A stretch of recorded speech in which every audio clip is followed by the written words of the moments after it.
It's really fun being back. The first time I came here was about 6 or 8 years ago. A friend told me about you. And I read a book, something about a vortex. My first question was, what is a vortex?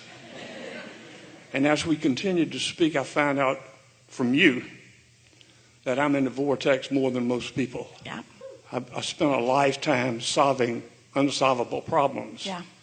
And I found out it was because I was in the vortex. That inspiration's pretty divine, isn't it? Yes, extraordinarily. Yeah. So cool to tap into infinite intelligence. Infinite intelligence knows stuff. So I didn't feel like I needed to come back and come to any more seminars and everything. Although I listen to your stuff every now and then as a refresher, and it's extraordinarily helpful. Good. He called me again and said he had seen you in Chicago, and he said, you got to go see her again. She's different. Or Abraham is different. And I said, okay, let me see. He said, you're coming to Seattle, so I signed up. And you find a difference? Not yet. Talking faster. Huh? Talking faster. Talking faster, maybe so. The difference in the message since you were learning about the vortex is this. We are talking about the creating of the vortex. We've talked a lot about that here today. And we were saying, you need to get into the vortex, get into the vortex. Now we're saying to you, the vortex is gestating, the vortex is gathered, the cooperative components are there. There's a frequency that you want to hear. You got to get into the receiving mode in order to hear what's in there. So rather than directing you to get in, we're more talking about what's in there, you being able to receive. It's splitting hairs about the way we're describing it, but it gives us the benefit of helping you to understand that so much of the journey has already happened before you receive that idea of desire. And it helps us say to you that once a desire is hatched in you, that most of the work is done. And now all you have to do is stay in the vicinity of the way it felt when you hatched it, when that first idea came. And you know about that. You know about that more than almost anybody that we've ever interacted with. Because when that hatching comes, you're like a dog on a bone. You cannot let go of it, in other words, because you can feel the power of that. Yes? Yes. Yeah. On the second page of the application, it says, think of the question and write it down that you want to ask. And I did. And you guys are so squirrely. 2 days later, I got an old saying from y'all that answered the question that I had. Yeah. And it doesn't just need to come from us through Esther. It's all around. In other words, you identify it so that you've activated. Oh, here, you're going to like this. By doing that, by activating within yourself your readiness to receive the answer, that's all writing it down does. Because you've already put it all out there. But by activating within yourself your readiness to receive the answer, now you can get it from any number of places. Because the receptive mode is the receptive mode. And you notice how often a whole lot of things converge and give you the answer from a lot of different directions, which is what you always like, because you never like to look at anything in a one-sided way. You want it to be completely confirmed. Yeah, really good. I did something after I left your seminar last time. I decided that I wanted more money. And I decided, well, how much do I want? I thought, $500,000. As I sat here today and listened to you speaking to other people, I realized I'd received it since then. It didn't come at all at one time like I had an idea about, but I didn't have a strong idea about it. I didn't say, I want it right now. I said, I'd like to have $500,000. I've received $500,000. I'm going to do it again on $1 million now. So it'll happen. Yeah. Really good. Thank you for everything.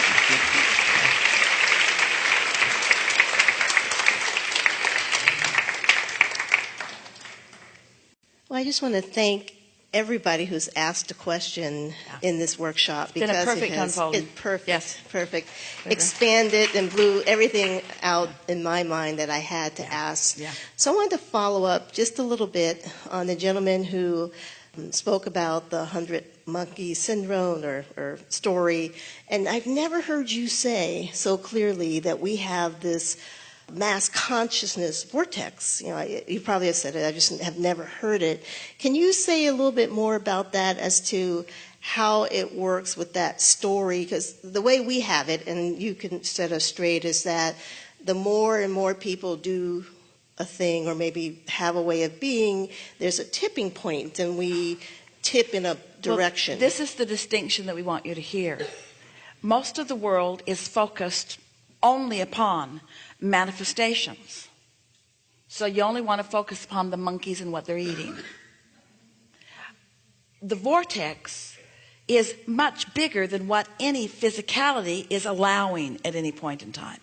We want to point you in the direction of your vortex so that you can feel the bigness and the wholeness of it. So it helps when you accept, and many of you have, that it's logical that you've created this vortex, and so therefore isn't it logical that you've created a collective one, and isn't it therefore logical that what's happening on planet Earth and what future manifestations will be has everything to do with what's there now. So we just want to point out that there's always been a whole lot there, and that the evolution and expansion of all species, especially the human species, has been a wonderful thing, just like you all planned it being.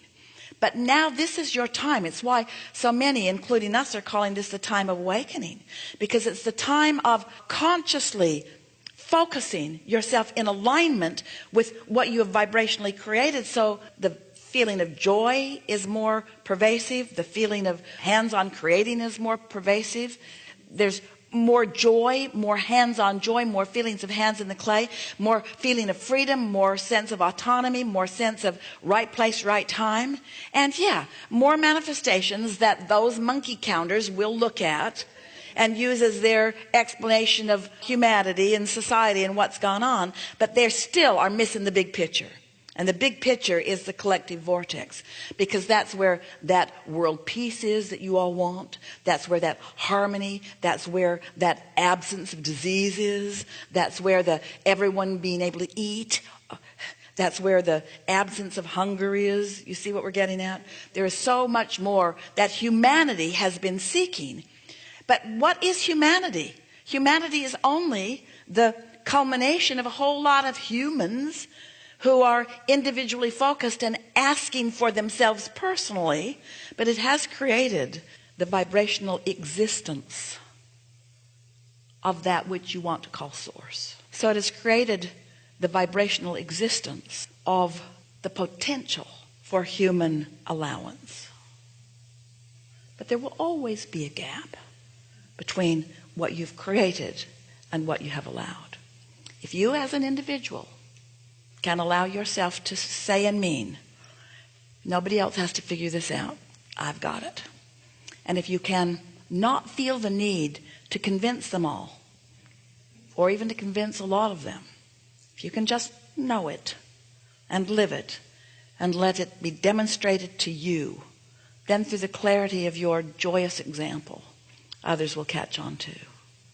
Ooh, we felt the gasp in the room. Don't you like knowing that all that you seek already is, and that source stands focused on that, and that law of attraction is responding to that powerful beingness? Doesn't it make it certain that it will be for you, for any one of you, at any time that you allow it? And if you can just resist the need for everybody to get it before you get it, then you'll have it. See? If you can not lament those who don't get it or aren't understanding, if you can not push against those who are waiting for it to be manifested and then they're counting the beans of what's being manifested. If you can be the vibrational being that you were born being and that you were born to be, then, oh, what a sweet, sweet, sweet, sweet, sweet moment after moment after moment after moment after moment you have. And all anxiety just falls by the wayside, because you know Everything's always working out for you. And not just yous. Everything's always working out for yous. For yous. Everything's always working out for yous, for us. Everything's always working out for all of us, you see. And so, oh, isn't that nice? Don't you like knowing that? I do. Something more? You have said this to me in so many ways and so many times, and every time you say it, it's awesome. Thank you.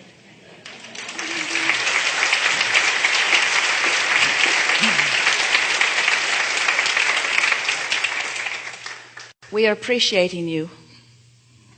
It's delicious coming together with you. You. We're talking about you, specifically you. It's exhilarating to feel your vortex, and it's also exhilarating to feel you and your proximity to it. You afford so much for so many, not just in your creating of the vortex, which is the future expansion of humanity, but for the opportunity that you provide for source energy to flow and blow and glow with you. In other words, focusing to you and through you, riding the rapids of the rivers that you are creating, feeling the newness that you are accomplishing as you, out here on the leading edge, take thought beyond that which it has ever been before. Feel our appreciation and hold it for yourselves for a little while, because it is the ultimate receiving mode for you.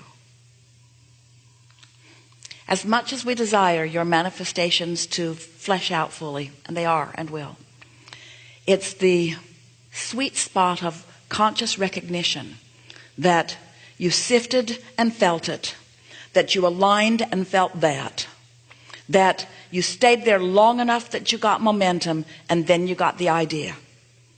And then from that point, you rode those rapids of sweet, natural, emphatic, certain unfolding.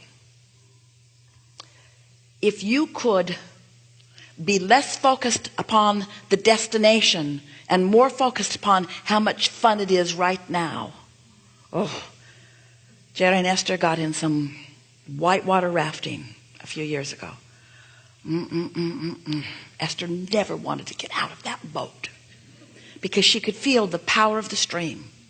She could feel the certainty of the trajectory of where they were going. And she could feel that all that was required was just a little bit of personal guidance along the way. And the thrill of it, it was the riding of it that was the big deal. When they got to the end, they just got out of the boat. Getting out of the boat wasn't what it was all about. It was being on the water, thrilling at the power of it, the clarity of it, the direction of it. There is great love here for you. And as always, we remain stubbornly, eternally, definitely, proudly,